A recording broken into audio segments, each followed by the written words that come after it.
The fastest way to lose the person holding your world together is to mistake exhaustion for weakness. I never imagined those words would become the story of my life until the morning Damian Romano looked at me across a wall of glowing monitors and decided I was finished. By then I hadn't slept in almost 48 hours. The digital clock in the Security Operations Center blinked 8:17 a.m., but time had stopped meaning anything sometime during the previous night. Empty coffee cups crowded my desk like tiny monuments to stubbornness. Cold slices of pepperoni pizza had hardened inside open boxes, and the blue glow of 6 monitors painted every exhausted face the same ghostly color. My vision blurred each time I blinked, yet I forced myself to keep scanning lines of code scrolling faster than most people could read. Nobody outside our department knew that for the last 2 days every firewall inside Romano Technologies had been under relentless attack. Customers still opened their banking apps. Employees still logged into payroll. Executives still walked into meetings believing everything was normal. That was the point. If I did my job correctly, nobody would ever know disaster had been waiting outside the front door. I rubbed my burning eyes and reached for another cup of coffee before realizing it was empty. Again. My fingers trembled as I pushed another malicious IP address into the blacklist. One more. Then another. Thousands had already come and gone. Whoever sat behind those attacks wasn't some bored teenager in a basement. They were organized, patient, and terrifyingly smart. Every time I closed one opening, another appeared somewhere else. Every minute felt like trying to hold back the Atlantic Ocean with my bare hands. Around me, the office slowly came alive. Fresh employees stepped off the elevators carrying expensive coffee and cheerful conversations about weekend plans. They smiled. They laughed. They had no idea I'd watched sunrise twice without leaving this chair. I could have asked for relief. I could have called my manager. Instead, I kept telling myself, just one more hour. Just until the attack slows down. Just until we're safe. My phone buzzed. With another unread message from my younger sister asking if I had made it home yet. I stared at the notification before locking the screen again. I didn't have the energy to explain why I was still here. My body finally made the decision my pride refused to make. As another stream of encrypted traffic crossed the monitors, my head slowly drifted forward until my forehead rested against folded arms beside the keyboard. I thought I was closing my eyes for 3 seconds. Maybe 5. The next sound I heard was the sharp echo of polished shoes stopping beside my desk. The room fell strangely quiet. Even half asleep, I recognized that silence. Powerful people always seem to carry it with them. I lifted my head just enough to see the perfectly tailored charcoal suit, the Italian leather shoes without a speck of dust, and finally the cold blue eyes of Damian Romano staring down at me without sympathy. His expression never changed. His voice stayed calm enough to freeze the entire room. If this is how you treat the company that's trusted you, pack your things. You're fired. For a moment nobody moved. The keyboard stopped clicking. Conversations died in the middle of unfinished sentences.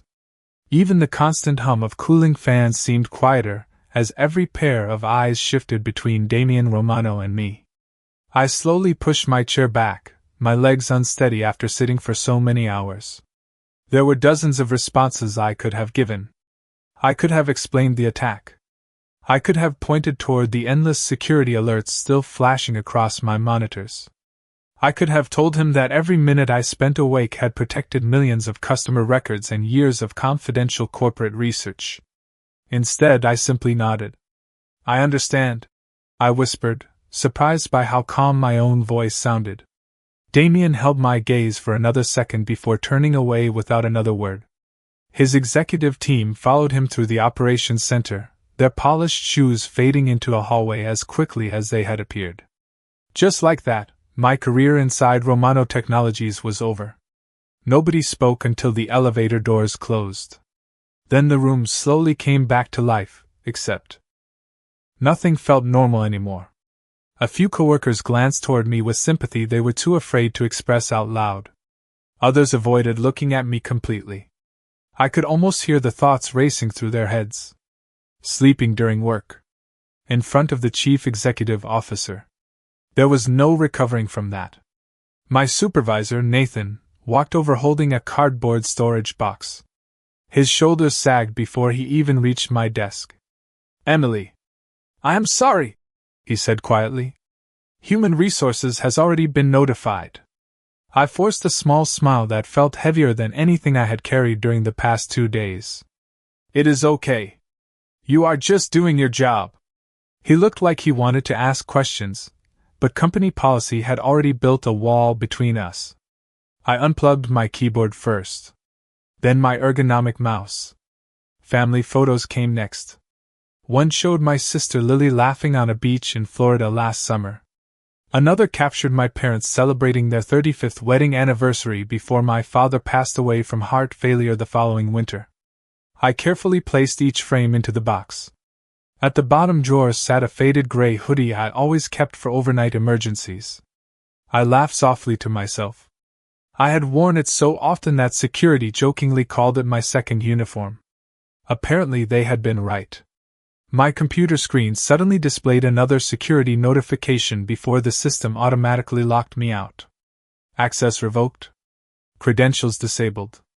Administrative privileges terminated. The words remained on the monitor for only a few seconds before disappearing forever. I stared at the black screen long enough to see my own reflection looking back. Pale skin. Bloodshot blue eyes. Brown hair loosely tied back after almost 2 days of forgetting it existed. I looked less like a cybersecurity engineer and more like someone who had wandered out of a hospital after pulling double shifts. Maybe Damien had only seen that exhausted stranger instead of the employee I had tried so hard to become. I picked up the box and walked toward the elevator without looking back. Nobody stopped me. Nobody knew that behind the silent black monitors I was leaving behind, thousands of automated countermeasures were still running exactly as I had programmed them. I had hoped they would be enough. Deep down, however, I knew the people attacking Romano Technologies had not disappeared. They had only gone quiet. And quiet was always the part that frightened me the most. The elevator doors closed with a soft chime that sounded strangely final. I stood alone inside the mirrored walls, clutching a cardboard box that suddenly felt much heavier than it had a minute earlier. By the time I stepped onto the crowded Manhattan sidewalk, the crisp October air hit my face like cold water. Yellow taxis rushed past, people hurried toward office buildings with coffee cups in their hands, and somewhere nearby a street musician played an old jazz tune that seemed completely disconnected from the disaster unfolding inside my head. My phone buzzed twice. The first message came from Lily. "Are you finally coming home?" The second came from the automated security application I had secretly installed on my personal device months earlier. It was never supposed to activate outside an emergency. My heartbeat slowed instead of speeding up. That frightened me more than panic would have. I unlocked the phone. A single notification filled the screen. Priority alert. External probing activity increasing across protected sectors. I stopped walking. People brushed past me without noticing the woman frozen on the sidewalk. They thought I was reading another ordinary text message. They had no idea I was watching the first ripple before a digital tsunami. I opened the encrypted dashboard. Colored indicators covered the display. Green had turned yellow. Yellow was beginning to flash orange. Thousands of automated scans were touching Romano Technologies from servers scattered across multiple countries. Individually, they looked harmless. Together, they formed a pattern. I recognized that pattern because I had spent 48 hours memorizing it. They were testing the walls again, looking for the smallest crack. I immediately called Nathan. It went straight to voicemail. I tried again. Nothing. Company policy had already removed my employee credentials, but nobody could erase what I knew. The attack had never ended. It had simply paused while waiting for the defenders to relax. I typed a brief message anyway. Do not disable the adaptive firewall rules. Increase authentication monitoring immediately. Watch the East cluster. They are coming back. The message remained unread. I slipped the phone into my pocket and kept walking, trying to convince myself there was nothing more I could do. Without access, I was just another former employee carrying office supplies home. Across town, inside the executive conference room, Damian Romano sat surrounded by department heads reviewing quarterly growth reports worth billions of dollars. Financial projections filled the enormous display. Investors expected another record-breaking year. Nobody in that room noticed the first warning appearing on a security analyst's unattended workstation. Another alert followed less than 60 seconds later. Then another. Automated defenses intercepted each attempt exactly as I had designed them. For now. But every successful block generated more data, and smart attackers always learn from failure. One of the junior analysts frowned at his monitor before calling another teammate over. Neither of them had seen traffic behave quite like this before. Within minutes, the security operations center that had looked peaceful after my departure transformed into controlled confusion. Dashboards refreshed every few seconds. New alerts stacked faster than anyone could acknowledge them. Nathan returned from Human Resources carrying paperwork that still had my termination documents clipped to the front. He looked toward my empty desk for only a second before noticing the wall of flashing notifications spreading across every screen. His expression changed instantly. He sat down at my workstation, reached for the keyboard out of instinct, and froze when the system asked for credentials only I had known how to use. Quietly, almost to himself, he whispered words that nobody else in the room seemed ready to believe. Emily knew this was coming. By the time Damian Romano stepped out of the executive conference room, the atmosphere inside headquarters had changed. Completely. People were no longer walking with quiet confidence. They were moving quickly, whispering into headsets, carrying laptops from one department to another. Every large monitor inside the Security Operations Center displayed the same warning color. Orange. Not red yet, but dangerously close. Damian stopped outside the glass walls and watched the room for several seconds. Analysts were speaking over one another while dashboards refreshed so quickly that numbers blurred together. Nathan met him halfway across the floor, his usually calm expression replaced by genuine concern. "We have contained everything so far," he said, trying to sound reassuring. "But we do not fully understand how." Damian folded his arms. "Then find someone who does." Nathan hesitated. "That is the problem." Without another word, he guided Damian toward the largest monitoring screen. Hundreds of blocked intrusion attempts scrolled past every minute. Every successful defense carried the same digital signature beside it. Adaptive rules set. User authorization, Emily Carter. Damian frowned. "Those are her protocols?" Nathan nodded slowly. "Not just protocols. She wrote most of this framework herself over the last 18 months. Damian remained silent. Another analyst interrupted before anyone could speak again. "Sir, you need to see this." A timeline appeared across the display, reconstructing the previous 48 hours. Damian watched timestamps race backward through the night. 3 o'clock in the morning. Emily still logged in. 6:30 in the morning. Still active. Noon. Midnight again. 4:27 in the morning. Still responding. Every few minutes another attack had been intercepted. Another security hole had been patched. Another defensive layer had been built while everyone else in the building slept. There were no long breaks. No lunch hour. No sign that she had ever left her desk. Nathan quietly opened surveillance footage from the operations center. The cameras showed Emily exactly where Damian had found her. Except now the story looked completely different. She typed continuously for hours, stood only long enough to refill water or grab another cup of coffee. Then immediately returned to her monitors. At one point she stretched her aching shoulders before resting her head against folded arms for less than 5 minutes. 5 minutes. Damian replayed the footage twice without saying anything. That brief moment of exhaustion had been the only thing he had witnessed before making his decision. Everything else had happened while nobody important was watching. Another analyst spoke carefully. "Sir, if these automated countermeasures had not already been running, Today's attack would have reached multiple financial databases before we even recognized the pattern. The room grew unusually quiet. Damien studied another report appearing on the screen. Estimated financial exposure avoided. Hundreds of millions of dollars. Customer records protected. Internal research secured. Vendor systems unaffected. Every line ended with the same conclusion. Existing defensive architecture performed beyond expected capacity. Nathan finally looked directly at Damien. She did not fall asleep because she was careless. His voice remained respectful, but every word landed with unmistakable weight.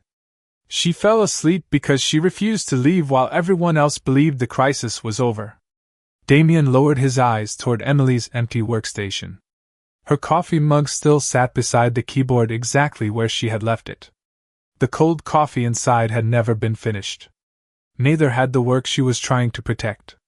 For the first time in years, the man who built an empire by trusting his instincts wondered if those instincts had just cost him the most valuable person in the entire company. I should have gone home the moment I left headquarters, but sleep refused to come. My apartment felt strangely unfamiliar after living under fluorescent lights for 2 straight days. I dropped the cardboard box beside the couch, kicked off my shoes, and collapsed without even turning on the television. The silence should have been comforting. Instead, it felt loud. Every few minutes I reached for my phone, opened the encrypted dashboard, and stared at the limited information still available through my personal monitoring application. The automated defenses were holding, but barely. They were making thousands of decisions every second without me.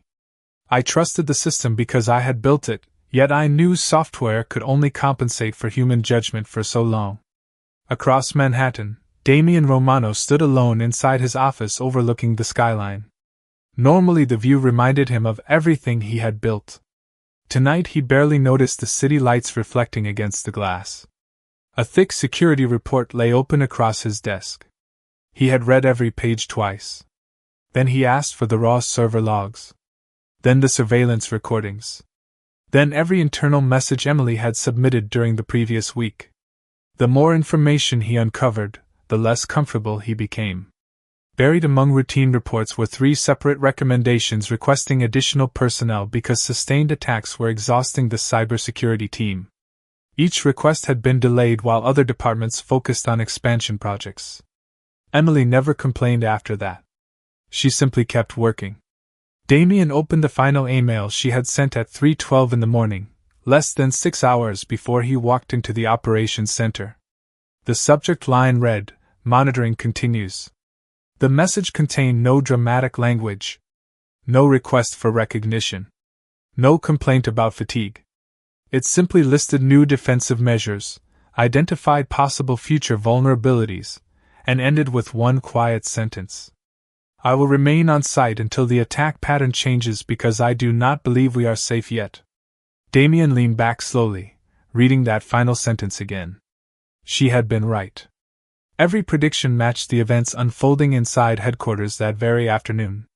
His office phone rang. Nathan's voice carried unusual urgency.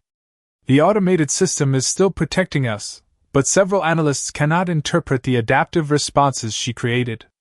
We understand what the software is doing.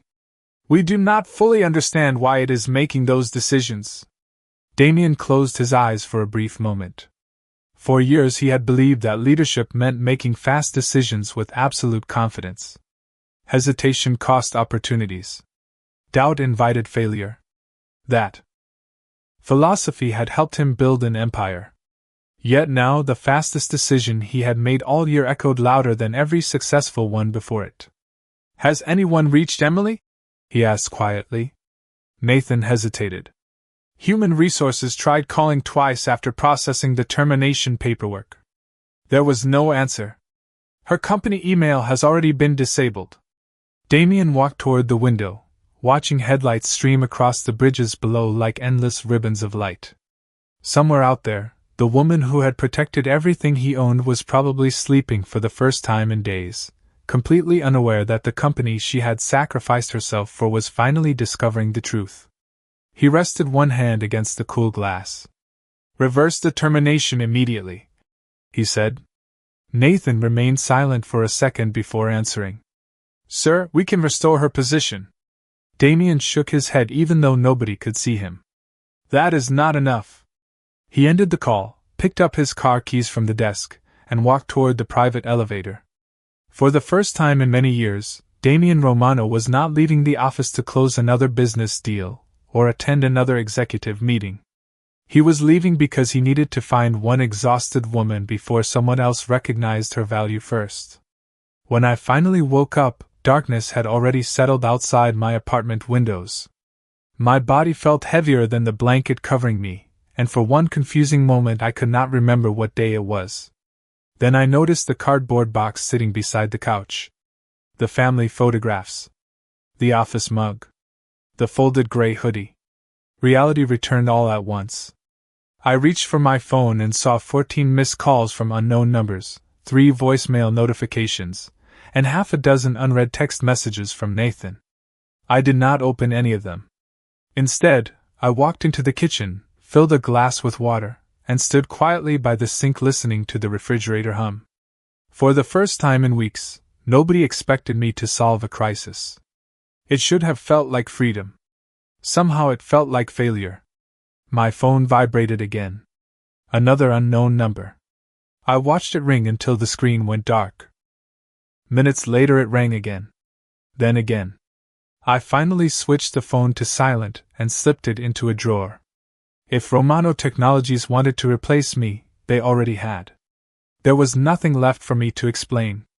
Across the city, Damien Romano stepped out of a black sedan in front of my apartment building.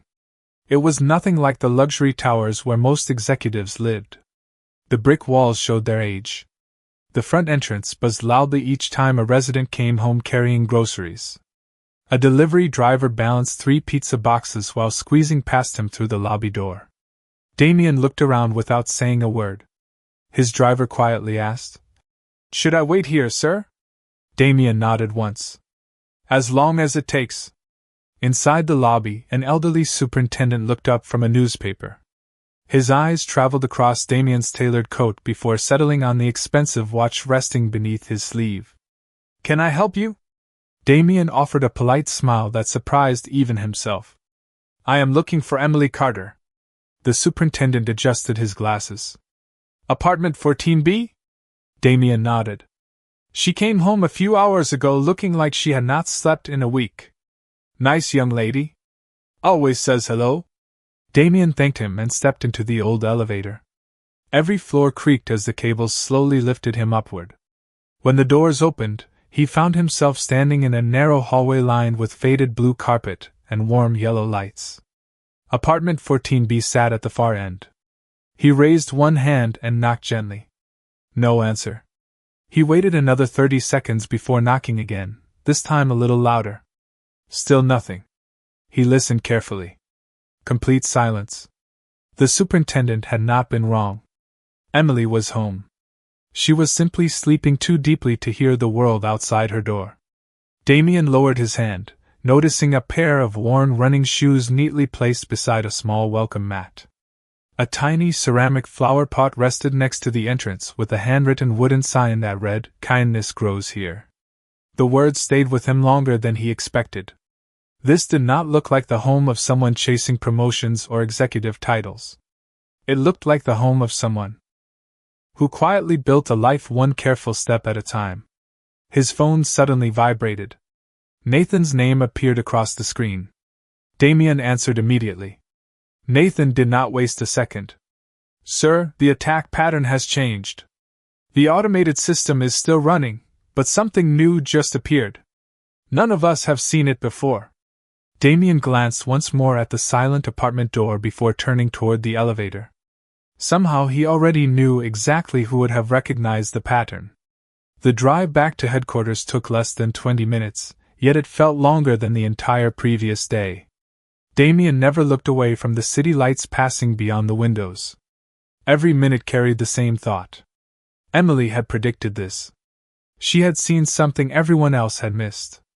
By the time the elevator doors opened onto the executive floor, the security operations center sounded completely different. Calm conversations had disappeared. Analysts spoke rapidly into headsets while giant displays flashed with fresh alerts every few seconds. Nathan met Damien before he reached the operations room. His tie hung loose around his collar, and exhaustion lined his face. "The adaptive defenses are still blocking most of the activity," he said, "but they are beginning to encounter behavior that was never documented." Damien stepped toward the largest display. A web of digital connections spread across the screen like a living map, constantly changing shape as new requests flooded the system. Nothing appeared broken. That was what made it so dangerous. Everything still looked normal to customers. Employees continued working upstairs. Financial transactions continued processing. The company appeared healthy from the outside. Inside the Security Operations Center, however, everyone understood they were balancing on a very thin line. "Can we isolate it?" Damien asked. One analyst shook his head. "Every time we close one path, two more appear somewhere else. The software keeps adapting faster than we can understand it." Another engineer leaned back from his keyboard with visible frustration. Emily knew how to read their behavior instead of simply blocking it. "We are only reacting." The words settled heavily across the room. Damien walked toward Emily's empty workstation once again. Her chair remained exactly where she had left it. Her handwritten notebook still rested beside the monitor. Company policy should have archived everything immediately after her termination, yet nobody had touched her desk. Almost instinctively, Damien picked up the notebook. Most pages contained diagrams, handwritten observations, and small reminders written during overnight shifts. Between technical sketches, one sentence caught his attention.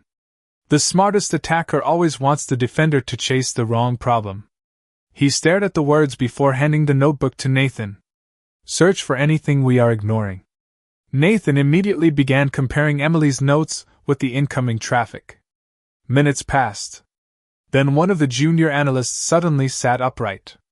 "Wait." Every head turned toward him. His fingers flew across the keyboard before another screen appeared beside the main dashboard. Hidden beneath thousands of harmless-looking requests was one tiny stream of encrypted communication that almost blended into the background noise. It had generated very little traffic, which was exactly why nobody had noticed it. Nathan's eyes widened. She separated this pattern from the main attack 40 hours ago. Another engineer quickly overlaid Emily's defensive rules. The automated system had been quietly tracking that hidden activity the entire time, preparing for something that had not happened yet. She knew this was the real objective. Nathan whispered. Damien felt a mixture of relief and regret. Relief because Emily's work had bought them precious time. Regret because the only person who fully understood the next step was sleeping somewhere across the city, believing she no longer belonged here. Damien reached into his pocket, pulled out his phone, and looked at the unanswered calls still listed beneath Emily Carter's name. Then he made a decision that surprised everyone in the room. "Prepare the conference room," he said calmly. "When Emily arrives, nobody is treating her like a former employee. She is leading this response." Nathan looked up carefully. "Sir, what if she refuses to come back?" Damien glanced once more at the empty chair before answering in a quieter voice than anyone had ever heard from him. "Then I will have to give her the one thing I should have given her this morning. The truth." The knocking woke me before the alarm I had forgotten to turn off. My apartment was still dark, and every muscle in my body protested as I sat up. For a second I thought I had imagined the sound, but then it came again. Slow. Steady. Patient. I glanced at the clock. 5:38 in the morning. Nobody visited at that hour unless something had gone terribly wrong. I walked barefoot across the hardwood floor, stopping just short of the door. Years of working in cybersecurity had taught me never to open a door without checking first. I looked through the peephole and froze. Damien Romano stood alone in the hallway. No executive entourage. No security team. No polished confidence that filled every room he entered. He simply waited with both hands visible, looking more tired than I had ever seen him. I opened the door only halfway. Neither of us spoke for several seconds. The hallway remained completely silent except for the distant hum of the old elevator. Finally, Damien broke the silence. I owe you an apology. I blinked, convinced exhaustion was still playing tricks on me. You do not owe me anything, I answered quietly. You made your decision. He slowly shook his head. I made a judgment before I knew the truth. Those are not the same thing. I looked at him carefully. The expensive suit was still perfectly tailored, but the confidence behind it had changed.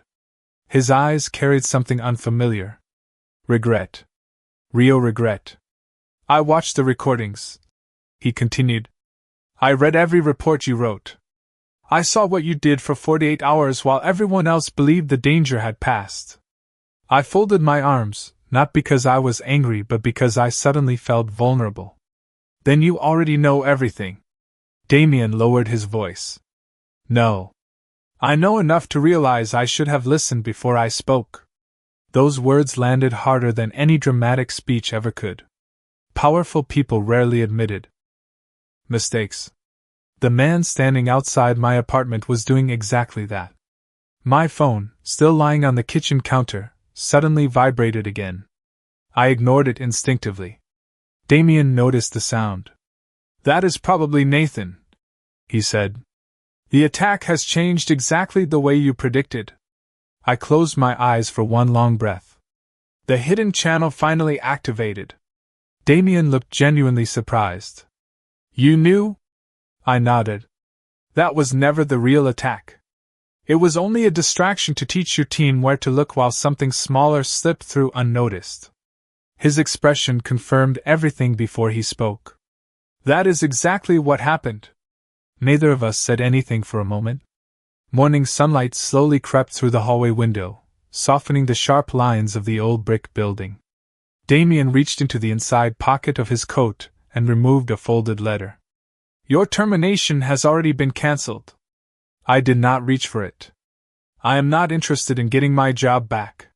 He nodded as though he had expected that answer. I did not come here to offer your old job. That finally caught my attention.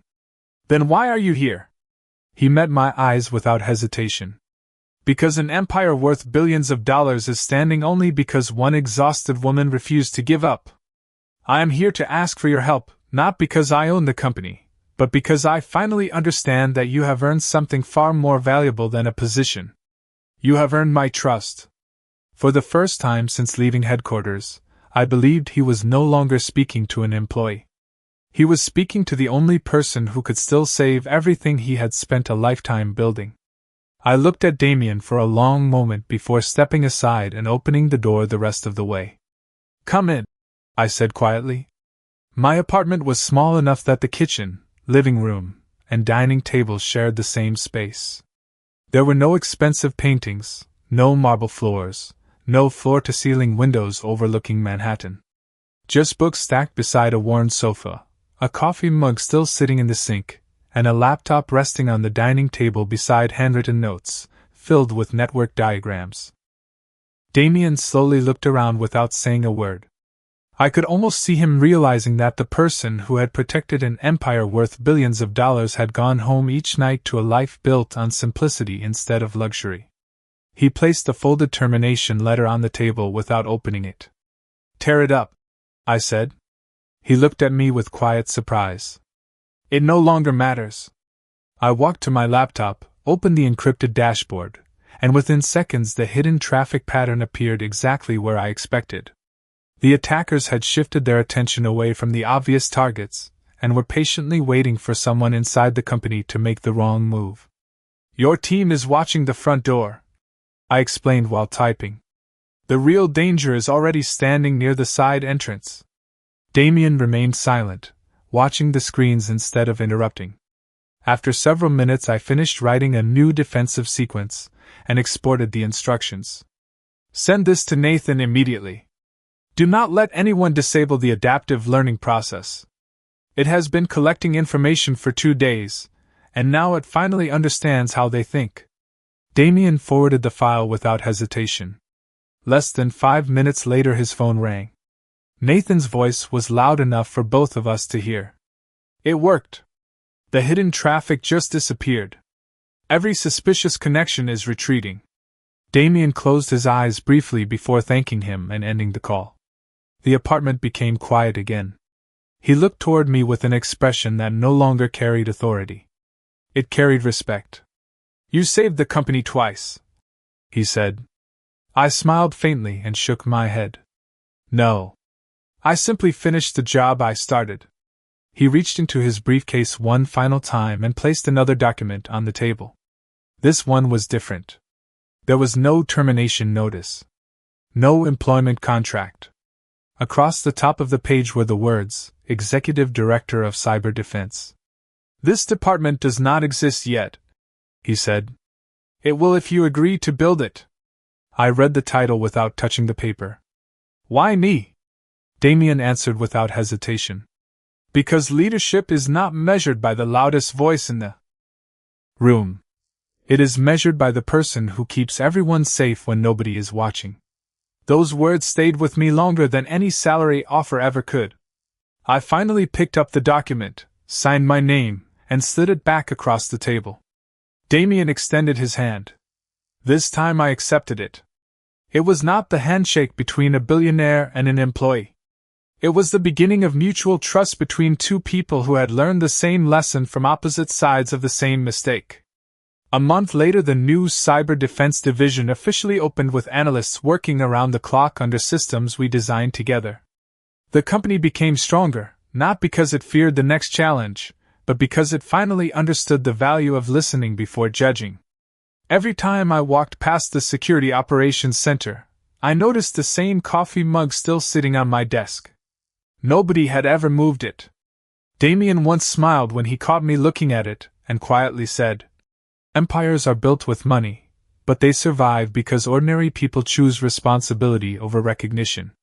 I never forgot those words, because sometimes the strongest shield in the world is not power. It is the quiet courage of someone who keeps showing up, even when nobody notices until it is almost too late.